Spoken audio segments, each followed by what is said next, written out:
The barrel of a gun is something no husband ever wants to see pointed at the person they love most in the world. But that's exactly what happened the day an HOA cop, a man with no real badge, no real authority, and far too much arrogance, drew a weapon on my wife in front of our own home. What he didn't know was that my wife wasn't just some suburban mother. She was a federal agent with years of FBI field experience, and he had just made the worst mistake of his life.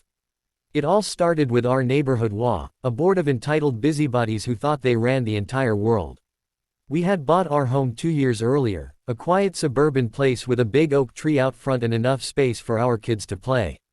We followed the rules where it made sense, kept the lawn tidy, painted the shutters when they asked, but every month there seemed to be a new nitpicky complaint. Wrong flower beds, too many cars in the driveway, even the sound of our dog barking for longer than 10 minutes. My wife, Emily, always kept her cool, even though I could tell the pettiness frustrated her. But this time, they crossed a line. One afternoon, Emily was home alone, cleaning up the yard while I ran errands with our son.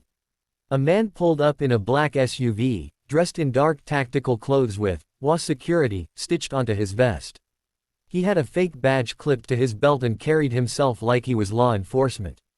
Without introducing himself, he started shouting at her about unpaid fines and code violations. Emily calmly told him that if he had any issues, he could go through proper legal channels.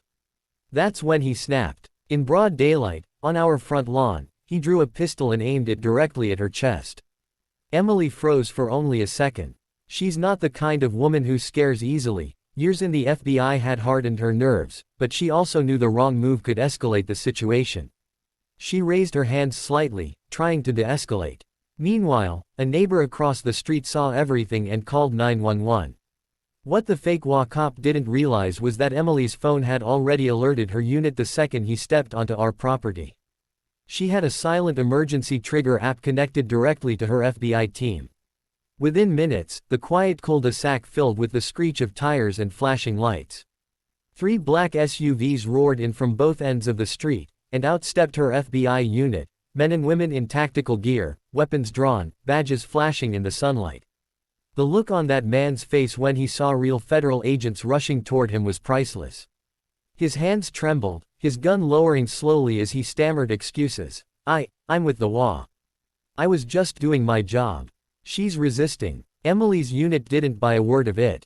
In less than a minute, the man was disarmed, shoved face first into the grass, and cuffed. The neighborhood kids peeked from windows, wide-eyed, while neighbors gathered on porches, stunned that this self-proclaimed HOA cop had escalated things so far. When I returned home, police tape surrounded our house, the fake cop sat in the back of a squad car, and my wife stood tall, calm as ever, giving her statement to her team. My son clung to me, sensing the tension, and I wrapped an arm around him tightly, grateful beyond words that Emily had been strong enough to handle what could have turned into a tragedy. The investigation revealed that the so-called cop wasn't law enforcement at all. He was a hired enforcer the HOA president had brought in to intimidate us into paying bogus fines. Worse, his gun wasn't even licensed. The charges stacked up: impersonating an officer, assault with a deadly weapon, unlawful possession of a firearm, and attempted coercion.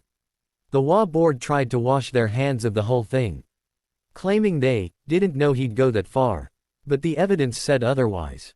They'd given him a file with our names, our address, and even instructions to deal with Emily.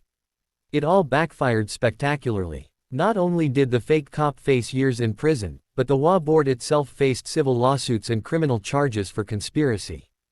The smug president who used to strut around with her clipboard now had her mugshot splashed across the local news. As for Emily, she became a hero in our neighborhood. Parents thanked her for standing strong, neighbors shook her hand, and even the kids started calling her Agent Mom. But when I asked her how she felt about it all, she just smiled softly and said, "I didn't do it to be a hero. I did it to make sure no one thinks they can threaten our family and get away with it." The message was clear: real authority doesn't come from fake badges, power trips, or HOA rules. It comes from integrity, from courage, and from standing up to bullies no matter what mask they wear.